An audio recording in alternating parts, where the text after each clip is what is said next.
कीलक रूप से त्रिपुंड धारण किया है, वो भी ब्रह्मा विष्णु और रुद्र का सारभूत तत्व ही है। इन सब तत्वों के जगत की अभ्युदय का हेतु माना भगवान शिव ने ही प्रपंच के सार सर्वस्व को अपने वश में किया है, अतः इन्हें वश में करने वाला कोई दूसरा नहीं है, इसलिए भगवान को शिव कहते हैं। अब इस शिव का अर्थ समझ लो। सम नित्यम सुखमानंद निकार पुरुष स्मृतः ओकारः शक्तिरमृतम मेलनम शिव उच्यते। स ई ब शिव शब्द है। सकार को कहते हैं नित्य सुख और आनंद सकार है, इकार पुरुष है और ओकार अमृत स्वरूपा शक्ति है। तो इन सब का जो मिलन रूप है उसी को शिव कहते हैं। सकार माने नित्य सुख आनंद स्वरूप, इकार माने पुरुष, ओकार माने अमृत स्वरूपा भगवती शक्ति। इन सब का जो जोड़ हो गया उसका नाम शिव है। शिव माने भगवान पुरुष और प्रकृति स्वरूप परमात्मा दोनों का स्वरूप ही शिव है। जिसने शिव के इस नाम के तत्व को जान लिया वही तत्व उस जीव का कल्याण करता है महाराज। तो इसलिए क्या करना चाहिए कि साधक पहले अपने अंगों में भस्म धारण करे, ललाट में त्रिपुंड धारण करे, पूजा काल में सजल भस्म का उपयोग हो, द्रव्य शुद्धि के लिए निर्जल भस्म का, दिन हो रात हो नारी हो पुरुष हो, पूजा करने के लिए भस्म जल सहित ही त्रिपुंड रूप में ललाट पर धारण करे महाराज। जल मिश्रित भस्म को त्रिपुंड रूप में धारण करके जो व्यक्ति शिव की पूजा करता है, सूत जी कहते हैं उसको शिव की पूजा का फल तुरंत प्राप्त होता है। और मस्तिष्क में त्रिपुंड धारण करके, गले में रुद्राक्ष के माला धारण करके जो प्राणी शिव मंत्र के द्वारा नित्य निरंतर गुरु के दिए हुए वचन का जप करता है, ये वास्तविक शिव भक्त का लक्षण है। अब यहाँ बोल दिया कि गुरु शब्द क्या है। गुणान वृंद इति प्रोक्तो गुरु शब्द से विग्रह सभी कारान राजसातिन गुणान वृंदे विपोहति। जो आपके दुर्गुणों को नष्ट कर दे वो गुरु है। गुरु वैद्य सचिव एक कहीं अपने हितैषी का हाँ में हाँ मिलाने लग जाए तो समझ लो पतन का नजदीक क्षण आने वाला है। इनको कभी चाटुकार नहीं होना चाहिए। डॉक्टर कहे डॉक्टर के पास जाओ और डॉक्टर साहब मेरा तो शुगर बहुत बड़ा है, अच्छा ठीक हो जाएगा कोई बात नहीं। डॉक्टर साहब मेरे को थोड़ी मिठाई खाने की आदत है, क्या खा सकता हूँ? अरे खूब खाओ, फिर तो उसका मरीज का हो गया कल्याण। ऐसे गुरु के पास भी गया, हाँ चला रहा, इधर गड्ढे दिखा दिया, इधर मकान दिखा दिया, गाड़ी दिखा दी महाराज बड़ी बड़ी। और गुरु ने देख लिया है बड़े संपन्न है, तो गुरु जी भगवान भूल गए, चले गए, गुरु मान गए। अब गुरु जी ऐसा करते हैं, बिल्कुल चला रहा, तुम जैसा कहो वैसे ही करते हैं। तो ऐसा करने से उस शिष्य का और गुरु का दोनों का कल्याण नहीं होता। जो नहीं है जो नहीं है, जो है जो है, जो एकदम चाटुकारिता न करे, चापलूसी न करे, केवल उसके कल्याण के लिए नीम की तरह कड़वी गोली खिलाए महाराज, वही। अब डॉक्टर भी जो ऑपरेशन करने की जगह दवा दे दे और वो ऑपरेशन करना बंद कर दे तो कहाँ से हित होगा महाराज। इसलिए गुरु वैद्य सचिव इनको कभी भी चाटुकार नहीं होना चाहिए। तो इसलिए गुरु दुर्गुणों का रोध करे। गुणातीत परम शिव राजसादि स्वीकार गुणों का अवरोध करते हैं, अथवा भगवान शंकर जीव के समस्त प्रकार के दुर्गुणों को हटाते हैं। और विश्वासी शिष्यों के तीनों गुणों को पहले दूर करते हैं, अथवा सत्तो रज तम, इसलिए शिव तत्व का जो बोध कराए, इसलिए गुरु कहते हैं। तो इसलिए भगवान शंकर ही जगत के गुरु हैं महाराज। तस्मात् गुरु शरीरम तो गुरु लिंगम भवेत् विदः, गुरु लिंगस्य पूजा तो गुरु शुश्रूषणम भवेत्। सुशील शिष्य को शरीर धारण करके सभी साधन गुरु को अर्पित करके अन्न का पहला पाक उन्हें समर्पित करके गुरु की आज्ञा के द्वारा ही भोजन करना चाहिए। प्रत्येक दिन भगवान को भोग लगाकर ही भोजन करना चाहिए। देखो माताएं, इनका तो कोई गारंटी नहीं है, आपको तो बता सकते हैं। आप लोग जब भोजन बनाओ तो सबसे पहले भगवान को चित्त में धारण करके वाणी से भगवान का नाम जपते हुए भोजन बनाना।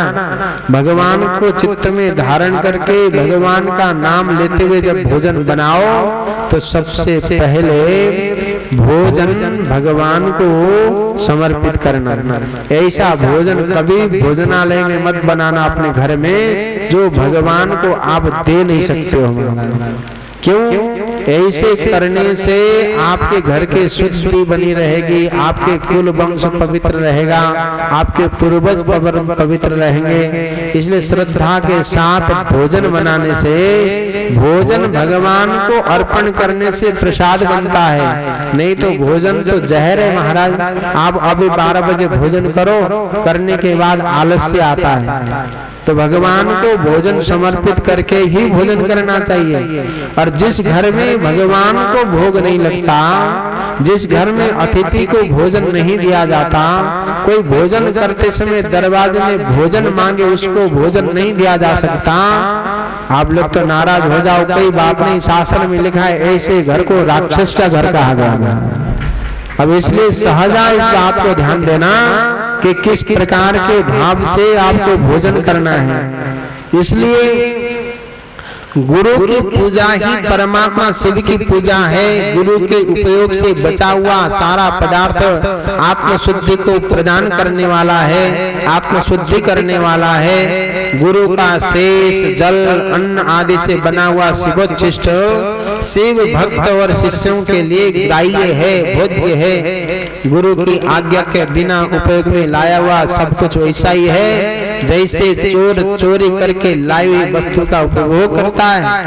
गुरु से भी विशेष ज्ञानवान पुरुष मिल जाए तो उससे भी सहजा उसकी सेवा करनी चाहिए। बोले कर्मों की सांगोपांग पूर्ति के लिए पहले विघ्न शांति करो, निर्विघ्नता पूर्वक सांग संपन्न करो। इसलिए सभी कर्मों के प्रारंभ में बुद्धिमान योग्यमान पुरुष को भगवान गणपति का पूजन प्रारंभ करना चाहिए। सदैव इस प्रकार से भगवान की परम पवित्र भाव से अब ध्यान देना। पहले स्नान करो, तिलक धारण करो, माला पहनो, फिर गुरु के द्वारा दिए गए मंत्र का संस्कार हो और उसके बाद उस संस्कार के द्वारा गुरु की आज्ञा के द्वारा जो कुछ भी बनाओ भगवान को अर्पण करो और उसके बाद भगवान का पूजन करो और उसके बाद भगवान शंकर के पास पूजन करते हुए प्रार्थना करो। क्या? त्वत्स्वरूपेर पिता बुद्धेर नते शून्ये चरोचते या चास्ते स्मदहन्ते ते त्वयि दृष्टे विवर्जिता नम्रोऽहं हि स्वदेहेन भो महास्त्वमसि प्रभो न शून्यो मत्स्वरूपो वै तव दासोऽस्मि सम्प्रथम यथा योग्यं स्वात्मयज्ञं नमस्कारं प्रकल्पये। हे भोलेनाथ, मेरी बुद्धि आपके ज्योतिर्मय पूर्ण स्वरूप में लगी रहे, मुझ में जो अहमता थी वो नष्ट हो जाए। मैं अपने शरीर से इस आपको प्रणाम करता हूँ अथवा करती हूँ। हे भोलेनाथ, आप महान हैं, आप पूर्ण हैं, मेरा स्वरूप ही आप ही हैं। इस समय मैं आपका दास हूँ। इस प्रकार नमस्कार पूर्वक आत्मा अपने परम पवित्र भाव से स्वात्म यज्ञ करना चाहिए। इसी प्रकार से जन्म मरण के द्वंद्व ही समाप्त हो जाते हैं। जो भगवान शंकर की पूजा में तत्पर है उसको सदैव अन्य वस्तुओं के लिए मौन रहना चाहिए। अब आजकल क्या करते हैं पता है, श्रृंगे लिए इधर बैठे हैं, जल चढ़ा रहे हैं, और जल चढ़ाते चढ़ाते फिर क्या होता है, कोई उधर से मोबाइल बज गया तो फिर हेलो मैं पूजा कर रहा हूँ 10 मिनट बाद रखा, फिर शुरू करें, फिर 10 मिनट में फिर वो नरक बजा, फिर अभी भगवान की पूजा हो रही है, उसको सुनाना जरूरी है पूजा कि तुम पूजा कर रहे हो बोलिए। ऐसे पूजा में भगवान कहते हैं हे भक्त, तेरे जैसा भक्त मैंने देखा नहीं था और तेरे से मेरे को दूर जाना ही अच्छा है। तो भगवान भक्त पीछे पीछे, भगवान आगे आगे भागते रहते महाराज, कभी मिलते नहीं भगवान। इसलिए भगवान की पूजा करते समय ये मन भी मौन हो जाए, किसी प्रकार से चित्त बाहर न घूमे। अब यहाँ अब बताएं तो हंसोगे भी और नाराज भी होगे, दोनों काम कर लेना। देखो आए हो यहाँ अवंतिका में, सुन रहे हो कथा, अब तुम्हारा मोबाइल भी चलता रहे, तुम्हारी बातें भी होती रहे, तुम कथा के समय में घर को याद करो, तो तुम तो देखो मेरी नजर में मुर्दे ही हो, क्योंकि मन तो घर में बैठा हुआ है, यहाँ तो शरीर ही पड़ा हुआ है। तो इसलिए जो शरीर यहाँ पड़ा हुआ है तो मुर्दा ही तो शरीर है, बाकी जो वास्तविक मन देना चाहिए था वो मन तो दिए नहीं। तो मन नहीं दोगे तो कुछ भी काम होगा ही नहीं। हमको तुम्हारा शरीर का क्या आचार डालना, हम तो मन चाहते हैं महाराज। भगवान भी मन चाहते हैं, गुरु भी मन चाहते हैं, भगवान की कथा भी मन चाहती है। और सच बात तो यह सज्जनों, शांति भी मन से ही प्राप्ति होती है। तो आप अपने मन को देखो कहाँ देना है। शिव पूजा परो मौनी सत्यादि गुण संयुत क्रिया तपो जप ज्ञान ध्यान समाचरित। इसलिए जब तप ज्ञान ध्यान एक अनुष्ठान जो भी करो वो सब मन दे के करो, केवल सन को इस शरीर को वहां स्थापित न करो। यदि मन वहां नहीं लगता है तो ये सब निष्फल है। भगवान की भक्ति मन से होती है, भाव से होती है। यदि भाव से आपने नहीं किया तो उसका कोई प्रयोजन नहीं है। और आज मैं आपको थोड़ा सा पार्थिव शिवलिंग के विषय में बता दूं, उसके इस सबसे बड़ा पूजन कुछ है। तो इस परम पवित्र पुरुषोत्तम मास में, श्रावण मास में, शिव पुराण में, शिव भक्तों में सबसे श्रेष्ठ है पार्थिव पूजन। सूत जी ने कहा कि शौनकादि ऋषियों को ब्रह्मा विष्णु प्रजापति अनेक ऋषियों ने पार्थिव शिवलिंग की पूजा करके अपने मनोवांछित फल को प्राप्त किया। देवता असुर मनुष्य गंधर्व नाग राक्षस अन्य प्राणियों भी पार्थिव पूजन करके ही भगवान से सिद्धि को प्राप्त किया। सत्ययुग में मणिलिंग की पूजा से, त्रेता युग में स्वर्ण लिंग की पूजा से, द्वापर युग में पारद लिंग की और कलयुग में पार्थिव लिंग को ही श्रेष्ठ कहा गया है।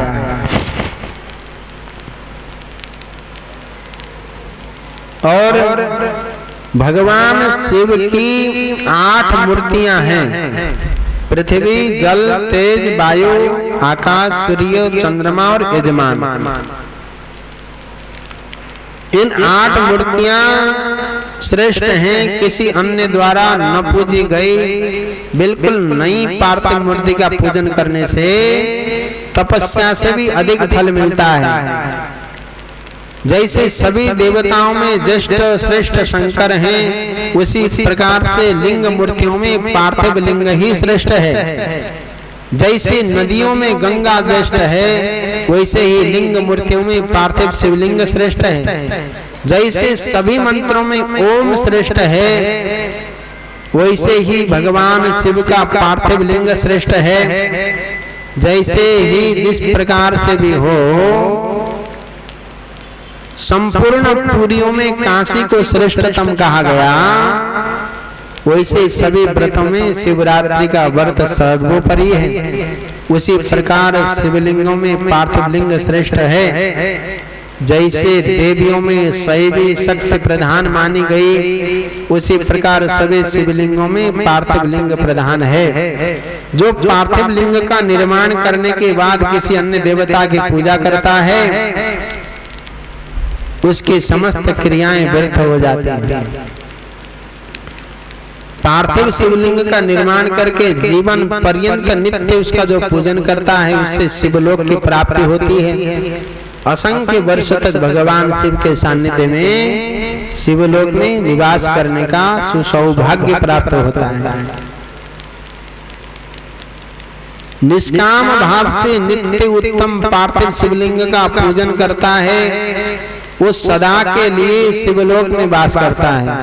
शिवलोके सदा तिष्ठे तस्य सायुज्य मापनुयात्, वहां रहकर सायुज्य मुक्ति की प्राप्ति करता है।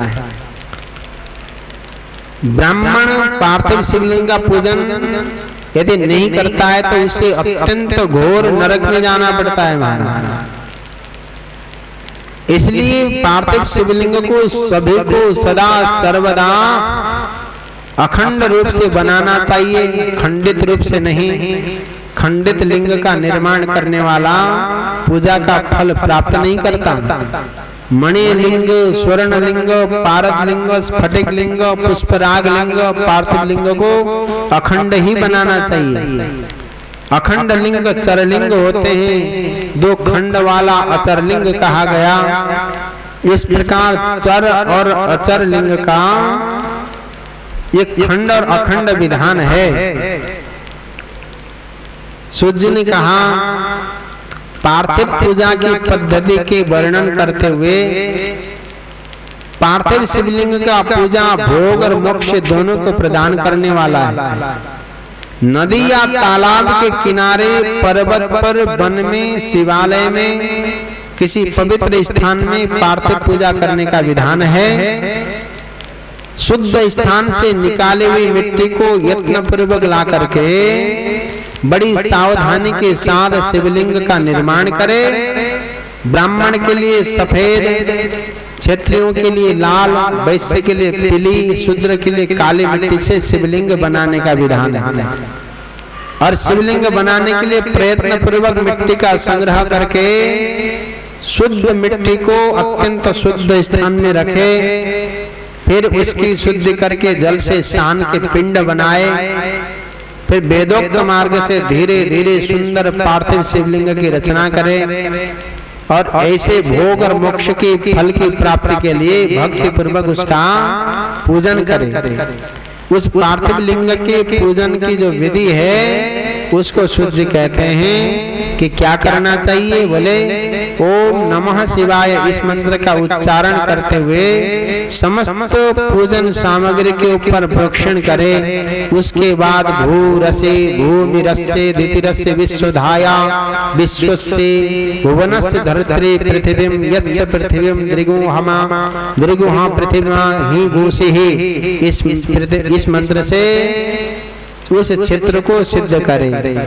फिर इसके बाद आपो अस्मान मातरः सुधेन्दु घृतेनु घृतप्पः पुनन्तु इस मंत्र से जल का संस्कार करे। नमस्ते रुद्रमन्यव इस मंत्र से परम पवित्र भाव से शुद्ध स्फटिक शिला का घेरा बनाने की बात है।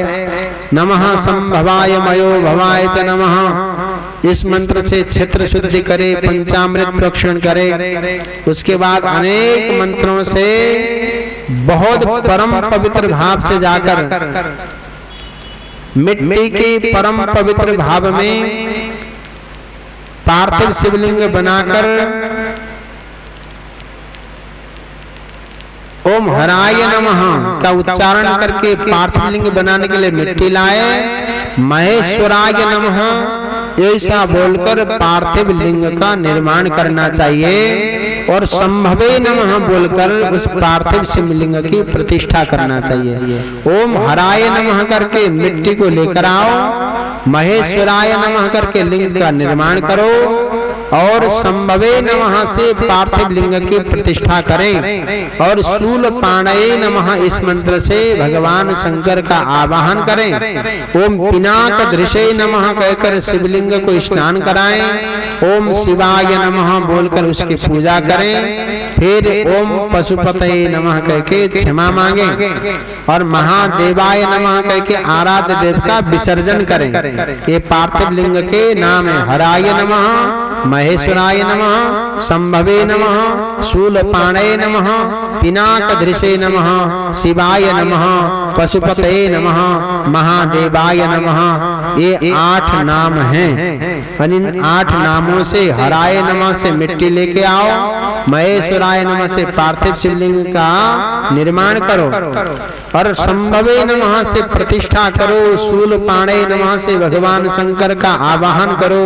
पिनाकधृषे नमः करके भगवान का स्नान कराओ। शिवाय नमः करके भगवान की पूजा करो। ओम पशुपते नमः करके क्षमा मांगो और महादेवाय नमः करके भगवान का विसर्जन करो। और इस प्रकार प्रत्येक नाम के आदि में ओंकार और अंत में नमः पद लगाकर भक्ति भाव से भगवान का पूजन करना चाहिए। षडक्षर मंत्र माने ओम नमः शिवाय से अंग न्यास करन्यास भी करनी चाहिए। कैलाश पर्वत पर एक सुंदर सिंहासन के मध्य भाग में विराजमान सनंद आदि भक्तों से पूजित, भक्तों के दुख रूप दावानल को नष्ट कर देने वाले उमा के साथ भगवान भोलेनाथ विराजमान है। ऐसा चिंतन करते हुए ध्यान करना चाहिए। ध्यायन् नित्यं महेशं रजतगिरिनिभं चारु चंद्रावतंसं रत्नाकल्पज्वलांगं परशुमृगवरा भीतिहस्तं प्रसन्नं पद्मासीनं समन्तास्तुतमवरगणैर्व्याघ्रकृतिं वसानं विश्वाद्यं विश्ववेदं निखिलवैहरं पंचवक्त्रं त्रिनेत्रम्।